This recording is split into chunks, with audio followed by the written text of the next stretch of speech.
Administrative institutions में record room से जो भी इंफॉर्मेशन रहती थी उन्हें रिकॉर्ड किया जाता था, उन्हें हमेशा रिकॉर्ड किया जाता था। दिस द विलेज और रिकॉर्ड किया जाता था, इसके लिए उन्होंने एक रिकॉर्ड रूम को भी बनाया था। The village tehsildar office, the collectorate, the commissioner office, the provincial secretary, the law court all had their record rooms. अगर विलेज तहसीलदार ऑफिस है तो उसमें भी एक रिकॉर्ड रूम्स है। सेकंड, कलेक्ट्रेट में भी एक रिकॉर्ड रूम को रखा गया। कमिश्नर ऑफिस में भी एक रिकॉर्ड रूम था। द प्रोविजनल सेक्रेटरीज के पास भी एक रिकॉर्ड रूम था उनके ऑफिस में। लॉ कोर्ट्स ने भी रिकॉर्ड रूम्स रखा। All had their record room, सबके पास अपने अपने एक रिकॉर्ड रूम थे। And specialized institutions like archives and museums were also established to preserve important records. कुछ इंस्टीट्यूशंस को भी बनाया गया और वो इंस्टीट्यूशंस थे जैसे institutions like archive and museums type institutions थे जहाँ पर कुछ रिकॉर्ड्स रखे गए और उन रिकॉर्ड्स को प्रिजर्व करने के लिए ये इंस्टीट्यूशन बनाए गए कि ये रिकॉर्ड सालों साल प्रिजर्व रहेंगे। Letters and memos that move from one branch of the administration to another in the early years of the 19th century can still be read in the archives. 19th century में जो भी letters या memos आप लिखते थे वो one branch से दूसरे ब्रांच को भेजा जाता था और आप to another in the early years of the 19th century आप अभी भी उन्हें अभी भी संभाल के रखा गया है म्यूजियम्स में, आर्चीव्स में। आप जाके अभी भी उन्हें देख सकते हैं, रीड कर सकते हैं।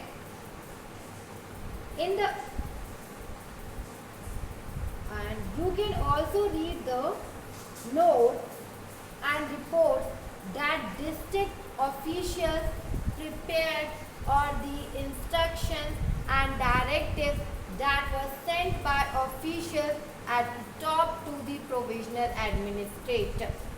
आप वहाँ पे जाके नोट्स और रिपोर्ट जो डिस्ट्रिक्ट लेवल के ऑफिसेस में रिपोर्ट्स तैयार किए जाते थे, नोट्स बनाए जा सकते थे, आप वहाँ जाकर पढ़ सकते हैं, आप वहाँ जाके इनको रीड कर सकते हैं।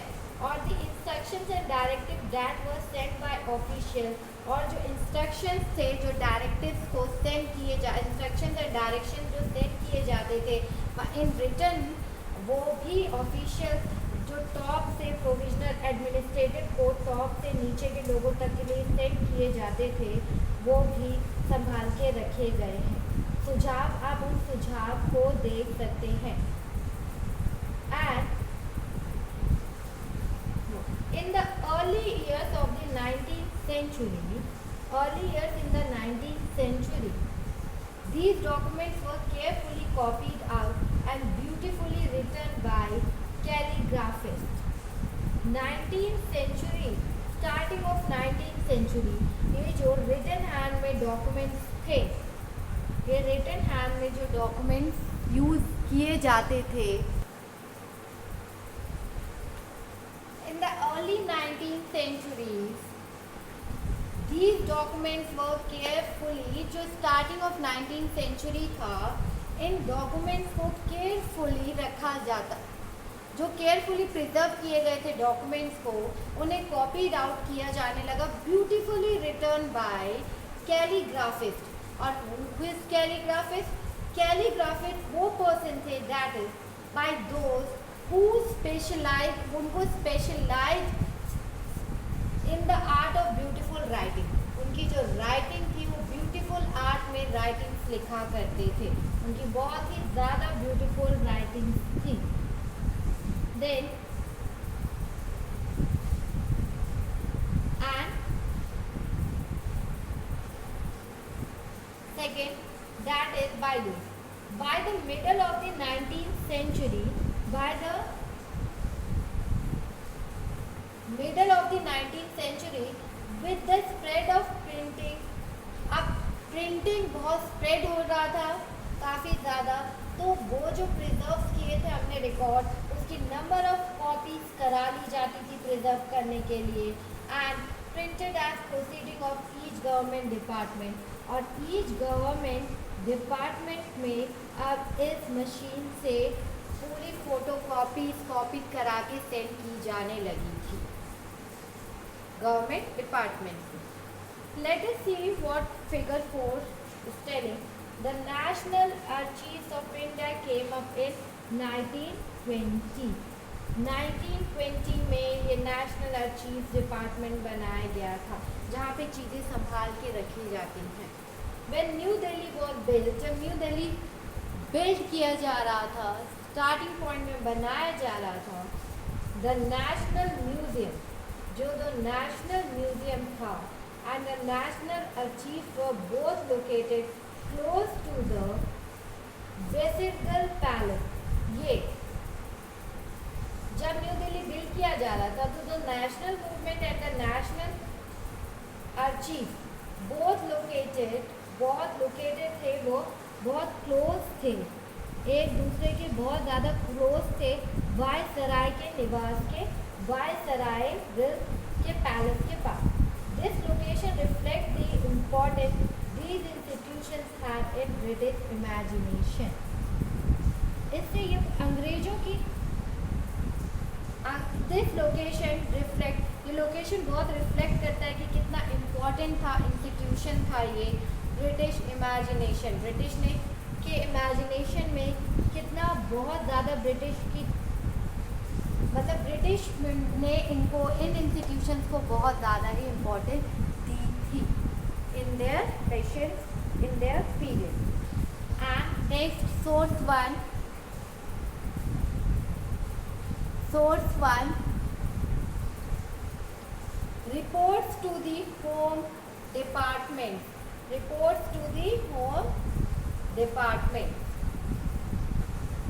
जो होम डिपार्टमेंट को रिपोर्ट सेंड की जाती थी। In 1946 the colonial government in India was trying to put down a mutiny that broke out on the ships of the Royal Indian Navy. Here is a sample of the kind of report the Home Department got from the different dockyards. In 1946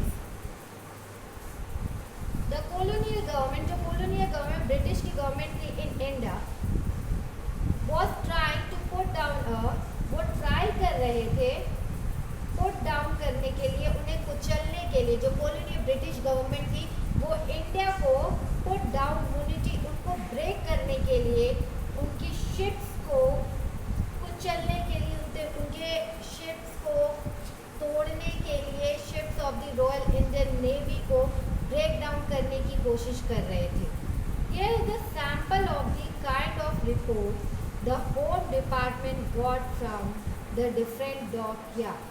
यहाँ कुछ sample हमें मिले हैं कि Britishers home department को कुछ sample report send की गई है कि डिफरेंट डॉकयार्ड्स में ब्रिटिशर्स उनके साथ कैसा व्यवहार कर रहे हैं, उन्हें कुछ सैंपल सेंड किए गए हैं।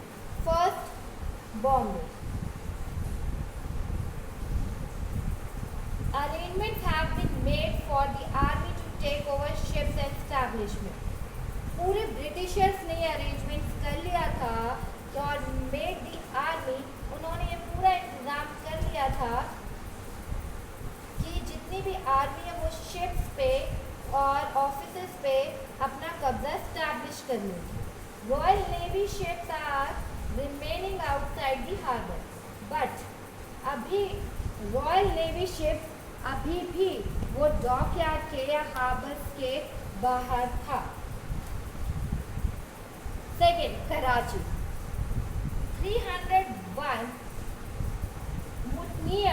विरोधियाँ, मुटियर्स मतलब होता है विरोधी, आर अंडर अरेस्ट। जब उन्होंने विरोध करना स्टार्ट किया कराची में लोगों ने इसका, तो उन्हें अरेस्ट कर लिया गया। And few more strongly suspected are to be, और जिनको और ब्रिटिशर्स को लगा कि ये लोग भी कुछ कर सकते हैं, दूसरे लोगों को भी उन्होंने गिरफ्तार कर लिया। All establishment are under military guard, और जितने भी स्टैब्लिशमेंट्स हुई वो सब ब्रिटिशर्स के गार्ड के अंडर में हुई। And third is Visakhapatnam, Visakhapatnam, at first Visakhapatnam. In your book it is written of Visakhapatnam. The position is completely under control and no violence has occurred. यहाँ पे पोजीशन बिल्कुल अंडर कंट्रोल थी और यहाँ पे कोई भी वायलेंस अगर नहीं हुआ था, कोई भी वायलेंस नहीं हुआ था।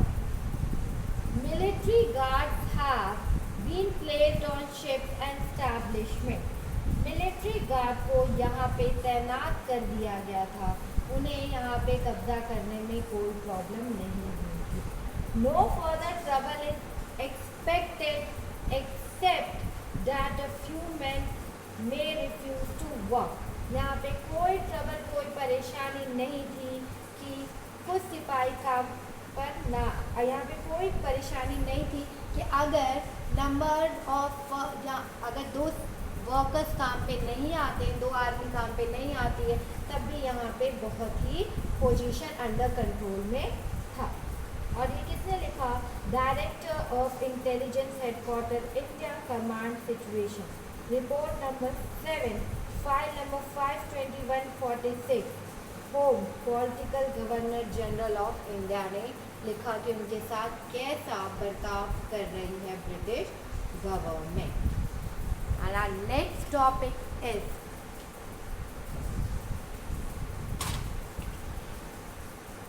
surveys and surveys become important. Surveys become important.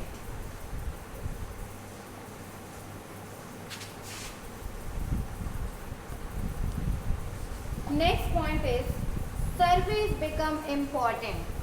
किसी भी चीज़ का सर्वे करना बहुत ही इम्पॉर्टेंट है।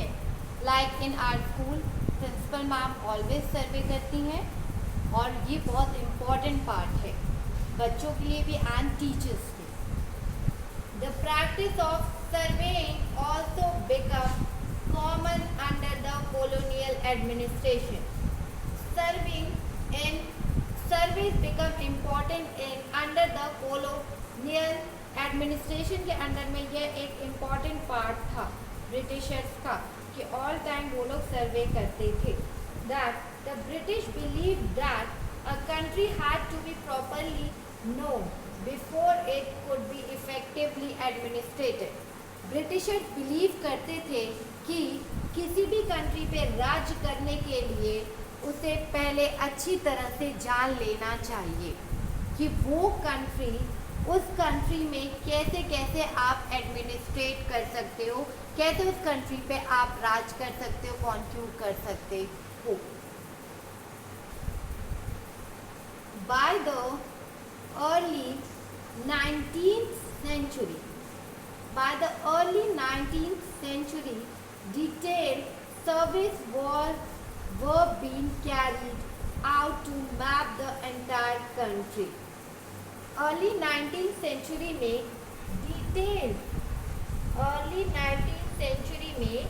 डिटेल्ड में पूरी जगह सर्वे किया गया और मैप भी तैयार किया गया। Carried out a map of entire country, map prepare किया गया। In the villages revenue surveys were conducted. Villages में रेवेन्यू का सर्वे किया गया कि कितने रेवेन्यू कलेक्ट किए जा रहे हैं।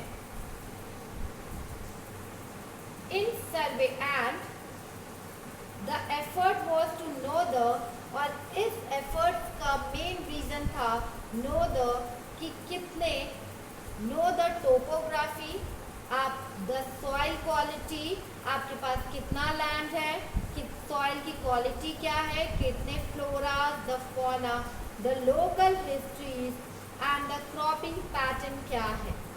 All the facts seen as necessary to know about to administer the reason.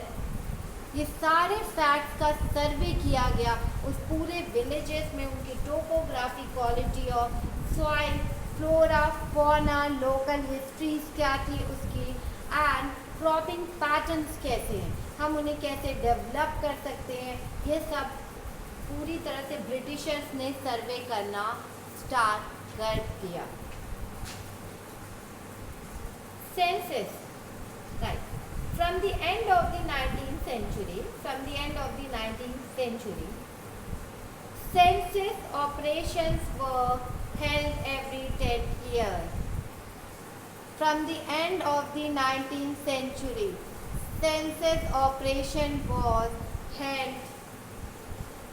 End of the 19th century में census operation हर 10 years में start हो गए. हर 10 years में इसको करना, सर्वे को कहा गया कि हर 10 years में इसको किया जाएगा सेंसस को.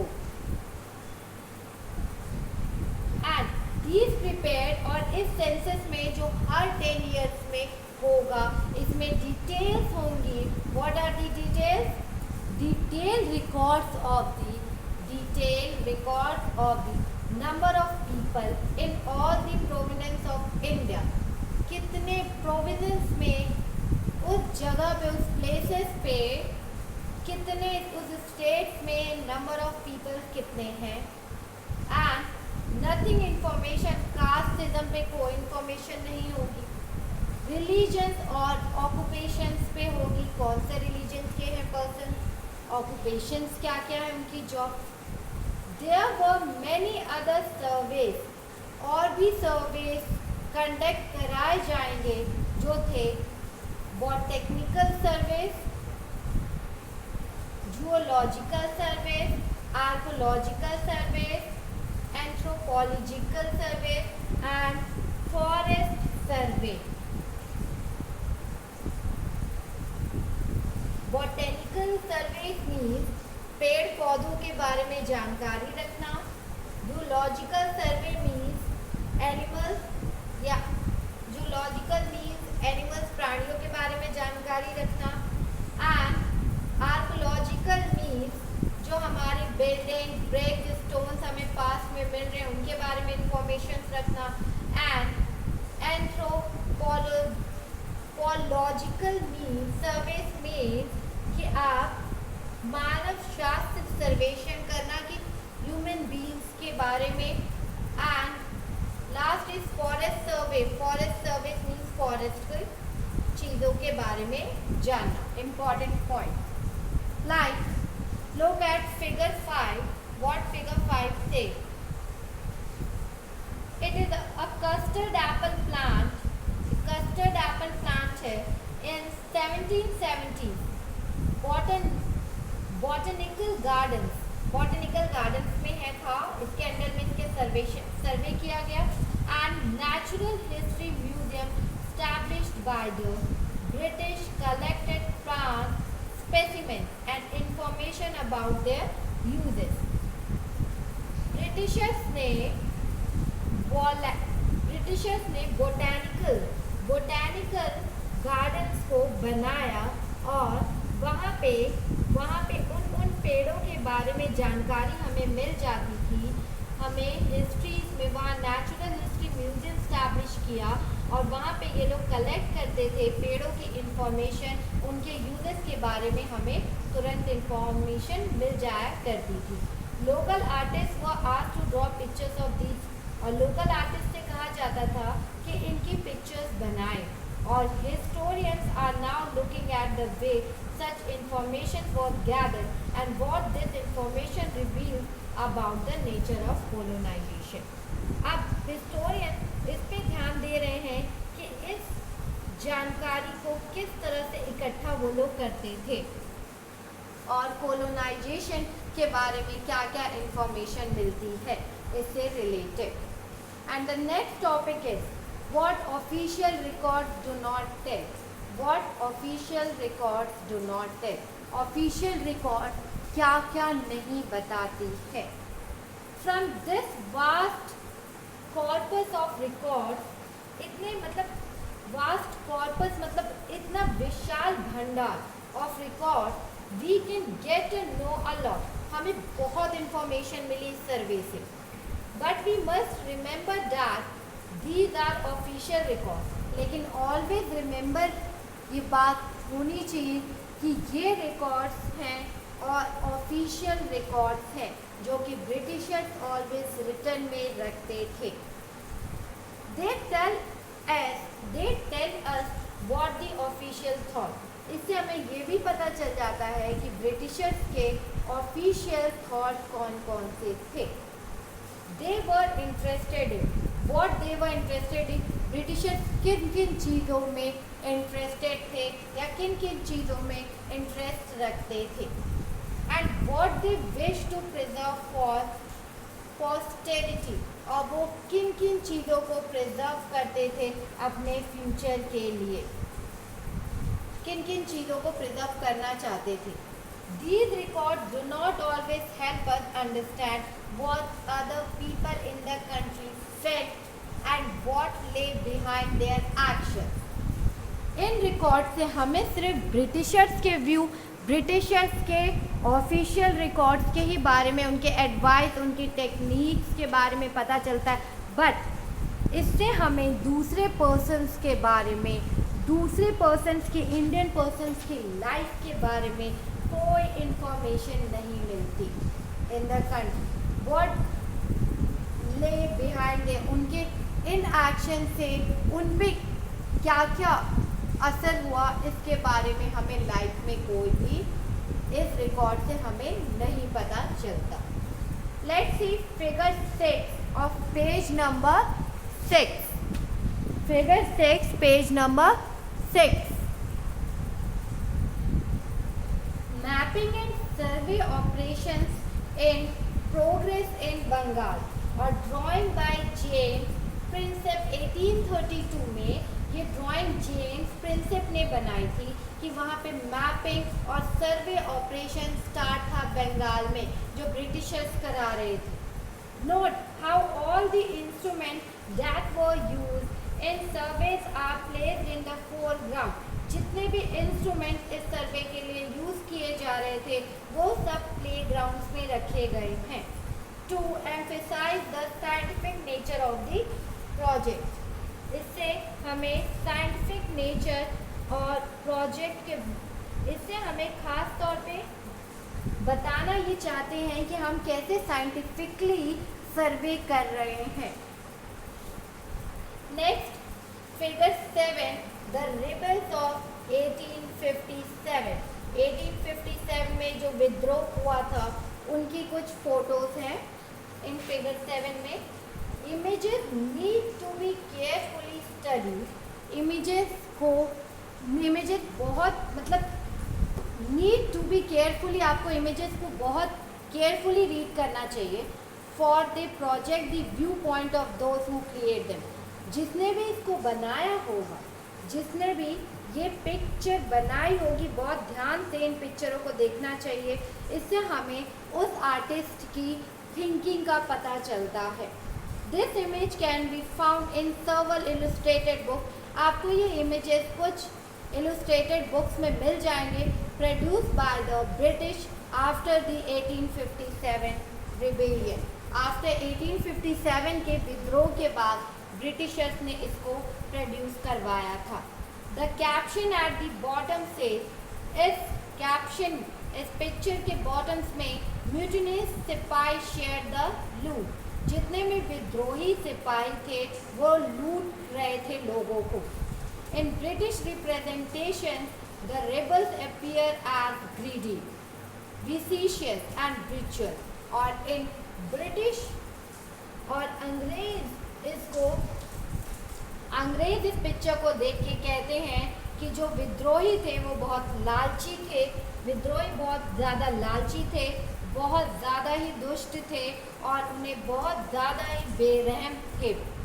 You will read about the rebellion. आप चैप्टर 5 में रिबेलियन के बारे में पढ़ेंगे और ब्रिटिशर्स जो विद्रोहियों को ऐसा कह रहे हैं वहाँ आपको पता चलेगा कि एक्चुअल कौन से थे, कौन ग्रीडी था, कौन विशियस था और कौन सबसे ज़्यादा रिचुअल था। Next, for that we need to look elsewhere when we began। इन बातों को जानने के लिए हमें कहीं और देखना होगा। like when we began, जब हम सोर्सों की when we began to search for these other sources, we find them in plenty, though they are more difficult to get than official records। हम जब इन सोर्सों को ढूंढते हैं, इन सोर्सों की कोई कमी नहीं रहती, लेकिन इन सोर्सों की कोई कमी नहीं है कि हम उन लोगों के बारे में इंफॉर्मेशन नहीं ढूंढ सकते, लेकिन जो ऑफिशियल रिकॉर्ड्स हैं वो हमें ज़्यादा डिफ़िकल्टी नहीं, हमें आसानी से मिल गए, बट मोर डिफ़िकल्टीज है हमें लोगों के बारे में जानने में कि जब ब्रिटिशर्स ने ये जो एडवाइस दी थी, टेक्निक्स बनाए थे, उससे क्या क्या इफेक्ट उनकी लाइफ में, पीपल्स की लाइफ में हुए, इनको जानने में थोड़ा सा टाइम लगता। वी हैव डायरीज, हमारे पास पीपल्स की डायरीज है, अकाउंट्स ऑफ पिलग्रिम्स है कि तीर्थ यात्री वो लोग कहाँ कहाँ गए, एंड ट्रैवलर्स कहाँ कहाँ घूमे, ऑटोबायोग्राफीज है जो इम्पोर्टेंट पर्सनैलिटीज ने अपने बारे में लिखी थी, एंड पॉपुलर बुकलेट्स हैं that were sold in the local बाजार, जो पॉपुलर बुकलेट्स भी थी जो लोकल बाजार में सोल्ड की जाती थी, जिसमें लोग अपने बारे में लिखते थे। एज प्रिंटिंग स्प्रेड, प्रिंटिंग के स्प्रेड होने के बाद न्यूज़पेपर भी पब्लिश होने लगे थे और उसमें भी कुछ इश्यूज डिबेट लोग करने लगे थे। जब वो इश्यूज को रीड करते थे तो वो आपस में बैठ के दे स्टार्ट डिबेटिंग, वो उन्होंने स्टार्ट कर दिया था डिबेट करना। Leaders and reformers rode to spread their idea.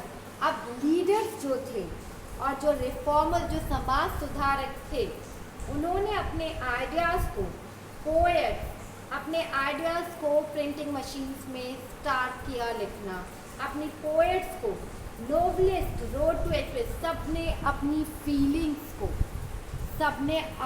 Feelings को एक्सप्रेस करना स्टार्ट कर दिया था। यहाँ तक कि आप 10th में रीड करोगे, women also start writing. All these sources however were produced by those who were literate, but these sources, जितने भी सोर्सेस हमें ये बुक से मिल रहे थे, नोवेल से, न्यूज़पेपर से, diaries, autobiographies, pilgrims, travellers, poets, novelist, ये सब लिटरेट पर्सन्स ने ही राइट डाउन किए थे, literate person. But from these we will not be able to understand how history was experienced and lived by the tribals and the peasants। लेकिन फिर भी हमें उन लोगों के बारे में अभी भी इंफॉर्मेशन नहीं मिलती कि जो इलिटरेट थे, जो पढ़े लिखे नहीं थे, जो ट्राइबल्स थे, जो ट्राइब थे, जो पीसेंट्स थे, जो वर्कर्स थे, जो माइंस में वर्क करते थे, द पुअर्स, जो पुअर्स स्ट्रीट में रहते थे, अभी भी हमें उनकी लाइफ के बारे में कोई इंफॉर्मेशन नहीं मिल रही है किसी सोर्स से। Getting to know their life is more difficult task. Really बहुत ही डिफ़िकल्ट टास्क है उनकी लाइफ के बारे में पता करना कि उनकी लाइफ को, अपनी लाइफ को कैसे, अपनी लाइफ कैसे जीते थे, क्योंकि वो एक इलिटरेट पर्सन थे तो वो लिख नहीं पाते थे, उन्हें कुछ पता नहीं रहता था, just they work and work. Yet this can be done if maker, हम इसे इम्पॉसिबल नहीं है बट हम इसे पॉसिबल बना सकते हैं। That if we make a little bit effort, अगर हम थोड़ा सा एफर्ट लगाएं, When you read this book, you will see how this can be done. आप इस बुक को जब रीड कर रहे हो, आप जब इस बुक को आगे बढ़ोगे इस बुक में, तब आपको ये बात धीरे धीरे समझ में आने लगेगी. ये बात आपको धीरे धीरे समझ में आने लगेगी. Let's source to page number 7. Source to page number 7. Not fit for human consumption. इंसानों के खाने लायक नहीं है. इंसान इसको नहीं खा सकते. What is this? Newspapers provide accounts of the movements in different parts of the country. Here is a report of police strike in 1946. Police की रिपोर्ट है जब पुलिस ने स्ट्राइक किया था 1946 में. ये न्यूज़पेपर में स्टैब्लिश किया गया था और न्यूज़पेपर में हर मूवमेंट्स को different parts of the countries में जो मूवमेंट्स होते थे उन्हें स्टैब्लिश किया जाता था. More than 2000 policeman in Delhi. More than 2000 policeman in Delhi refused to take their food on Thursday morning as a protest against their low salary and the bad quality of food supplied to them from the police line kitchen. More than 2000 policemen. 2000 policemen से ज़्यादा 2000 या lump sum 2000 या उससे ज़्यादा more than Delhi में policeman ने refuse कर दिया कि टुडे थर्सडे आज से और अभी से उन्होंने प्रोटेस्ट करना स्टार्ट कर दिया एंड रिफ्यूज़ कर दिया to taken their food on Thursday morning. और उन्होंने एक मूवमेंट स्टार्ट किया, प्रोटेस्ट स्टार्ट किया अगेंस्ट देयर लो सैलरी. उनकी बहुत लो सैलरी थी, उसके आगे उन्होंने प्रोटेस्ट करना स्टार्ट कर दिया. Second reason is the bad quality of food supply to them. जो बैड क्वालिटी ऑफ फूड थी उनको जो सप्लाई की जा रही थी, उन्होंने उसके लिए भी उन्होंने कहा पुलिस लाइन के किचन से उन्हें बहुत bad quality of food supply किया जा रहा है, तो वो अब इसके खिलाफ मूवमेंट करेंगे. वो आज से खाना नहीं खाएंगे. उनकी सैलरी भी बहुत लो सैलरी के लिए भी उन्होंने मूवमेंट स्टार्ट किया और बैड क्वालिटी ऑफ फूड के लिए. As the news spread to the other police station, जैसे जैसे ये न्यूज़ स्प्रेड होती गई अदर पुलिस स्टेशंस में, The men there also refused to take food. जो अदर पुलिस स्टेशन से उन्होंने भी मना कर दिया फूड लेने से. उन्होंने भी रिफ्यूज़ कर दिया फूड खाने से. वन ऑफ द स्ट्राइकर से, एक स्ट्राइकर ने बताया the food supply to us. जो फूड हमें सप्लाई किया जाता है फूड पुलिस लाइन किचन से is not fit for human consumption. वो ऐसा फूड होता है जो ह्यूमन खा नहीं सकते हैं. Even cattle would not eat the chapatis and dal which we have to eat. हमें वो चपातीज और दाल खाने को मिलता है जो कैटल तक उसे खाना पसंद नहीं करेंगे. कैटल भी उस चपाती और दाल को नहीं खाते थे. बिकॉज ऑफ प्रिंटिंग के कारण ही ये न्यूज़ हर जगह स्प्रेड हुई और सब भी इस आंदोलन में सबने पार्टिसिपेट करना स्टार्ट कर दिया.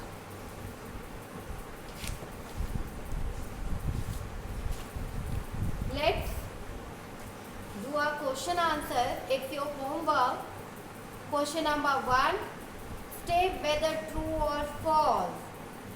James Well divided Indian history into 3 periods: Hindu, Muslim and Christian. Official documents help us understand what the people of the country think. The British thought surveys were important for effective administration. state whether true or false. It's your homework. Page number 8, second, third and fourth. Page number 8. It's your homework. Page number 8, true, false. Question number 2, question number 3 and question number 4. Write down these answers in your copy.